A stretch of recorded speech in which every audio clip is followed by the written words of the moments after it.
गुरु तुम हो ज्ञानी ज्ञान के दाता, मुनि गुरुवर को करके प्रणाम। गाऊं मैं सुबह शाम, तुलक सागर एक नाम एक नाम। प्यारी प्यारी भव्यात्माओं, पलकें झुका के जियो, पलकें झुका के जियो, दुनिया तुम्हें पलकों पे बिठा लेगी। नजरें झुका के जियो, दुनिया की नजरों में चढ़ जाओगे। नजरें उठा के जियोगे तो कोई ना कोई नजरें झुकाने वाला मिल जाएगा। ध्यान रखिए, नजरों को झुका के झुक कर जियो। ज्यादा आंखें उठा के और आंखें दिखा के मत जियो। जीवन में सुख चाहिए, आनंद चाहिए।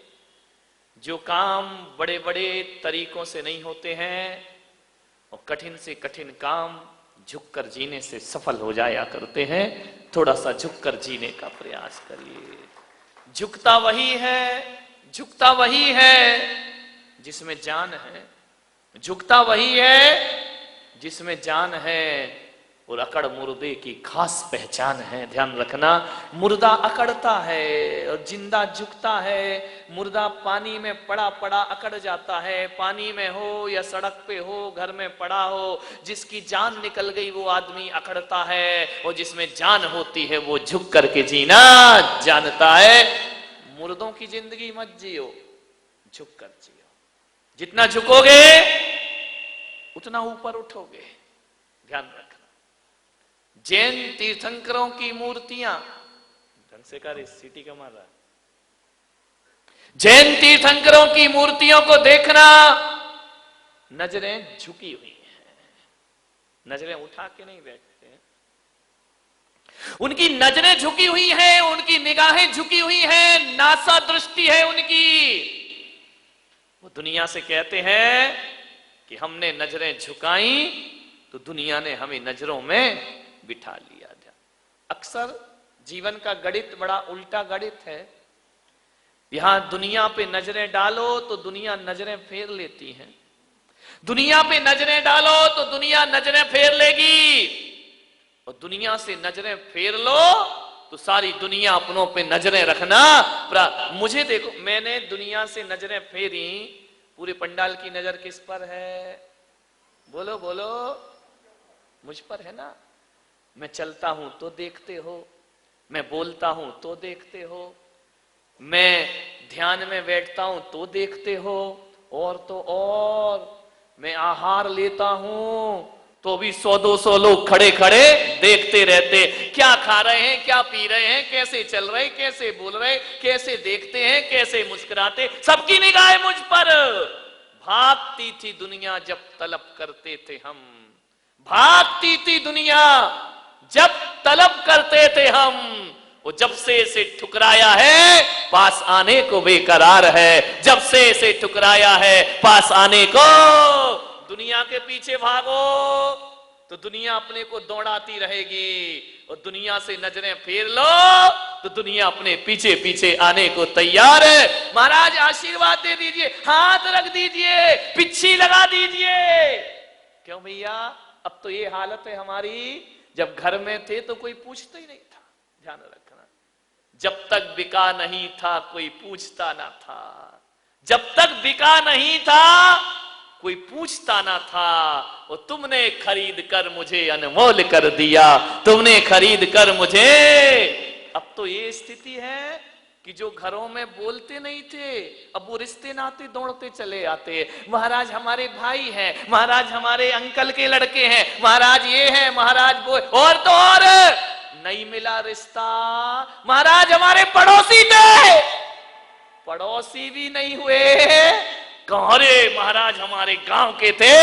ऐसे रिश्ते जुड़ते। ध्यान रखना, दुनिया से रिश्ते जोड़ो तो दुनिया दूर भागती है, तो दुनिया से रिश्ते तोड़ो तो दुनिया पीछे पीछे आ जाया करती। ध्यान रखना, एक घर की रोटी छोड़ी, हमने एक घर की रोटी छोड़ी, 1000 घर रोटियों के लिए आमंत्रित किया करते हैं। अरे संत का जीवन आप शिक्षा लीजिए, एक आंगन को छोड़ते हैं, सारी दुनिया अपना आंगन बन जाया करती है। और एक बात याद रखना बारामती वालों, एक माँ बाप का त्याग करते हैं, सारी दुनिया माता पिता बन करके तैयार हो जाया करती है। विचार करिए, रक्षाबंधन आया, एक बहन छोड़ी, हजारों बहनें राखियां लेकर के खड़ी हैं। त्याग से सब कुछ मिला करता है दुनिया में। विचार करिए, आप सोचो, आप बीमार हो जाएं घर में, कितने लोगों को टेंशन होगा, कितने लोगों को तनाव होगा कि बीमार है, सेवा करो। अब महीने भर बीमार हो गए तो घर वाले बोलेंगे यार ये तो बहुत लफड़े वाला है, या तो भगवान कौन बोला उठा ले या ठीक कर दे इनको। बड़ी दिक्कत है। घर में कितने लोगों को टेंशन होगा? पति को ये टेंशन नहीं है कि ठीक हो जाए, पति को एक ही ये विठला। विचार करिए, सोचना है आपको, कितने लोग को तनाव होगा? बहू को, बच्चे को, बेटे को, ज्यादा से ज्यादा बेटे से कहोगे मेरा सिर दुख रहा है, बेटा कहेगा लो ये बाम लगा लो, चुपचाप पड़े रहो, मेरा दिमाग मत खाइए। बहू कहेगी अब दुख रहा है तो मैं क्या करूं, तुमने इतने साल दुखाया है, एक बार तुम भी सहन कर लीजिए। विचार करिए, सोच, कोई चिंता नहीं करता। और यहां मैं बीमार हो जाऊं तो सारी समाज चिंता करने को तैयार हो जाया करती है। सारी समाज, हमारा दुख समाज का दुख बन जाता है, हमारा दुख आपका दुख बन जाता है, हमारा कष्ट आपकी पीड़ा बन जाता है। ध्यान रखना, मैंने कहा ना कि ज्यादा दुनिया के पीछे पड़ोगे दुनिया दूर भागेगी। दुनिया से भागो, दुनिया अपने पीछे पीछे चली जाती है। उल्टा गणित है जीवन का। जीवन में ऊपर उठना है तो सिर मत उठाओ, सिर झुकाओ, ऊपर उठ जाओगे। ध्यान रखिए, बड़ा उल्टा गणित है, बड़ा समझ में नहीं आता है जिंदगी का कैसा गणित है। यहां झुको तो ऊपर उठते हैं। ध्यान रखना, झुककर मिल रहे हैं कम ना समझना, झुककर मिल रहे हैं कम ना समझना। फलदार वृक्ष की डाली हमेशा झुकती है, फलदार वृक्ष की डाली हमें, जिस डाली में फल होंगे वही झुकेगी। ध्यान रखना, और जिसमें फल नहीं है, बड़ा हुआ तो क्या हुआ, जैसे पेड़ खजूर, पंथी को छाया नहीं और फल लागे, ऐसे बड़े बन के क्या करोगे। एक बात बताओ, कभी आपने कोई पहाड़ चढ़ा है? किसी तीर्थ पे गए होगे, शिखर जी गए, गिरनार जी गए, वैष्णव देवी गए, पहाड़ी चढ़ी होगी, एक आध बार तो चढ़ी होगी ना। आदमी पहाड़ चढ़ता है, सीढ़ियां तो चढ़ी होंगी ना।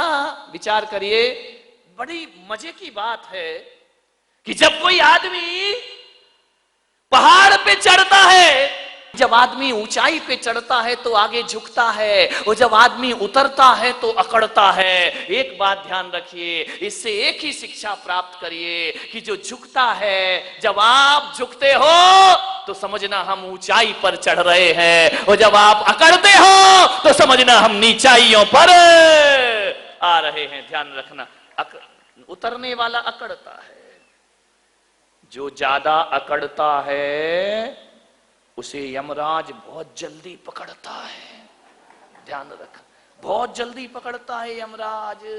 तुम्हारे मुंह में 32 दांत हैं, कितने हैं? अरे अपने बताओ यार, पड़ोस में क्यों देखते तेरे कितने दांत हैं? 32 दांत है ना तुम्हारे मुंह में, ये 32 दांत, और जीभ कितनी है? लीलावती है, अकेली बैठी है ना, एक जीभ 32 दांत। दांत आते हैं साल भर बाद, और मरने से पहले उखाड़ लिए जाते हैं।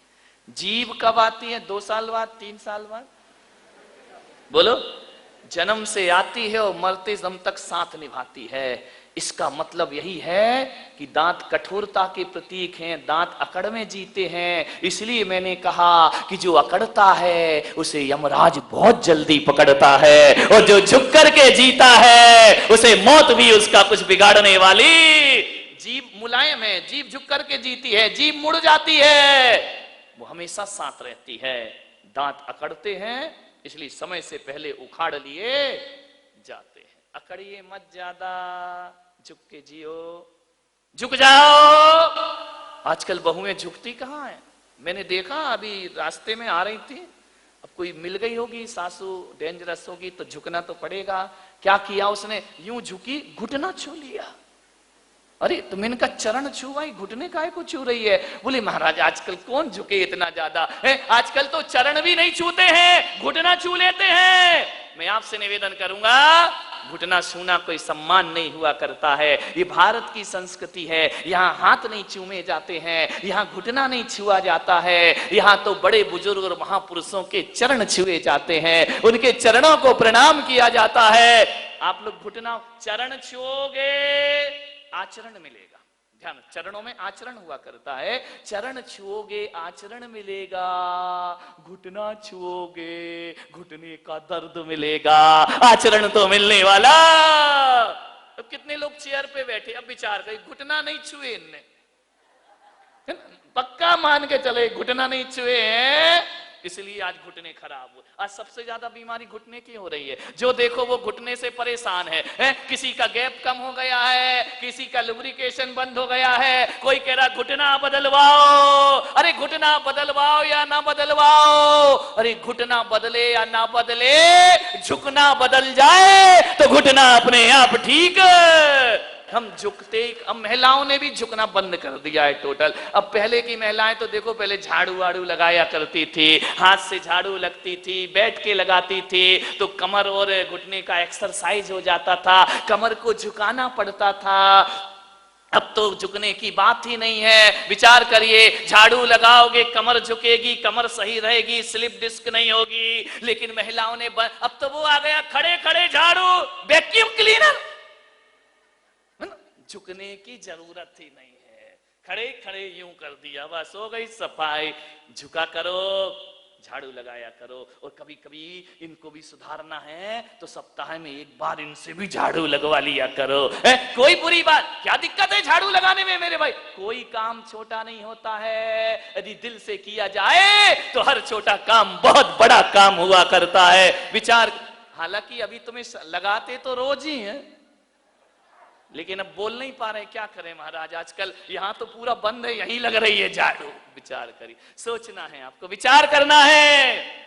मान्यवर, झुको, झुकने से एक्सरसाइज होती है, कमर सही रहेगी, घुटने का दर्द सही रहेगा, झुकना पड़ेगा। मान्यवर, झुक के जियो। आप यदि बुजुर्गों के सामने झुक रहे हैं, उन्हें प्रणाम कर रहे हैं, तो आप ये मत सोचना कि आप बुजुर्गों का सम्मान कर रहे हैं। ध्यान रखिए, जो आदमी अपने बुजुर्गों के सामने झुकता है, वो हकीकत में देखो तो माँ बाप का सम्मान नहीं करता, बल्कि अपने आप का सम्मान बढ़ा लिया करता है, अपने संस्कारों का सम्मान बढ़ा लेता है, अपनी सभ्यता का विस्तार कर लिया करता है। बड़ों के सामने झुकने से छोटे नहीं होते हैं, बल्कि जो बड़ों के सामने झुक जाता है वो बड़ों की नजरों में और बड़ा हो जाया करता है और महान हो जाया करता है। झुकिए, झुकना बहुत जरूरी है। निवेदन आपसे, क्या बिगड़ता है झुकने? ये महिलाएं पैरों में पाजेब पायल नहीं, पायल बोलूं तो मैना सुंदरी याद आ जाती, गड़बड़ हो जाता है। फिर पैजन, बहुत बढ़िया, वो चीजें मुझे याद करा रही हो जो मेरे किसी काम की नहीं है ना। पैजन, पाजेब, पायल, है ना। विचार करिए, अब तो सोने की भी पहनने लगी हैं, पहले तो चांदी की आती थी, अब सोने की भी आ गई है। ऐसी तरक्की की हमने, सिर पे रखने वाला सोना पैरों में आ गया है। ध्यान रखिए, विचार करिए, सोने की पाजेब पहन लेती हैं, सोने की पायल पहन, मुझे कोई मतलब नहीं, तुम हीरा की पहनो तो मेरे बाप का क्या जा रहा है, खूब पहनिए। मैं तो आपसे एक चीज कह रहा हूं, सोने की पाजेब, सोने की पैजन, हाँ याद हो गया मुझे। विचार करिए, आप ये सोने की पायल जो पहनते हैं, महंगी तो आती होगी ना, कितने की, 5-10 रुपए की, पायल कितने में आती? मुझे नहीं मालूम भाई, कितने में आती? तुम लोग बताओ ना भाई, ये तो उनको पहनने से मतलब, खर्चा तो तुम करते हो। अविनाश सेठ कितने की आती पायल? अच्छा मैं नहीं बताऊंगा बोले, क्योंकि रेट बताया और आज ही डिमांड शुरू हो जाएगी घर में। विचार करिए, एक पाजेब आती है, हजारों में आती होगी, सोने की तो हजारों में आएगी। एक बात ध्यान रखना, सोने की पायल हजारों रुपए में आती है और एक छोटी सी बिंदी 1 रुपए में आती। 1-2 रुपए में चलेगा कि और सस्ती करूं? कौन बोला जीएसटी लगा दी मोदी ने, महंगी करो? ध्यान रखिए, महंगी पायल पैरों में पहनी जाती है, सस्ती बिंदी माथे पे चढ़ जाया करती है। ध्यान रखिए, बिंदी छोटी होती है इसलिए माथे पे रहती है, और पायल बड़ी होती है इसलिए पैरों में रहा करती। ज्यादा बड़े मत बनो, छोटे बनो, छोटे। एक बार मैं मंदिर में गया दर्शन करने के लिए, मुनि शिवनाथ मंदिर में गया दर्शन करने के लिए। वहां मैंने देखा, वैसे जितने भी मंदिर हैं, चाहे हिंदू के हों चाहे जैनों के हों, हर मंदिरों में एक घंटा जरूर लगा हुआ हो। घंटा समझते? घंटा, टन टन टन टन घंटा जरूर लगा होता है। लेकिन एक दिन मैंने देखा कि घंटा घंटी से जल रहा है। घंटी भी होती है, घंटा की पत्नी घंटी है ना। घंटा ने देखा, घंटी से बोला, अरे ओ घंटी, ये देख, तू भी बड़ी वो है, मैं कितनी तेज आवाज करता हूं, तू तो टन टन टन टन धीरे धीरे करती रहती है, मैं तो पूरा मोहल्ला गुंजा देता हूं। घंटी ने कहा, तो क्या हुआ, तू कितने भी आवाज कर ले, कितना भी मोहल्ला गुंजायमान कर दे, कीमत तो घंटी की है। घंटा ने कहा, क्या कीमत है? बोले, देख तू अपने को बड़ा समझता है। बोले, मैं तो बड़ा हूं, तेरे से तो बहुत बड़ा हूं। बोले, ज्यादा अकड़ मत। बोले, क्या मतलब? बोले, बड़ा है इसलिए डंडा पड़ता है, तेरे को पिटाई होती है, हथौड़ा पड़ा करता है। और एक बात याद रख घंटा, तू मंदिर के दरवाजे पे लटका रहता है क्योंकि अपने को बड़ा समझता है। प्रसारण पुण्यार्जक परिवार जिन शरणम तीर्थ धाम के परम संरक्षक संघपति श्री प्रदीप मामा, प्रतिभा मामी, भोपाल। गुरु तुम हो ज्ञानी, ज्ञान के दाता।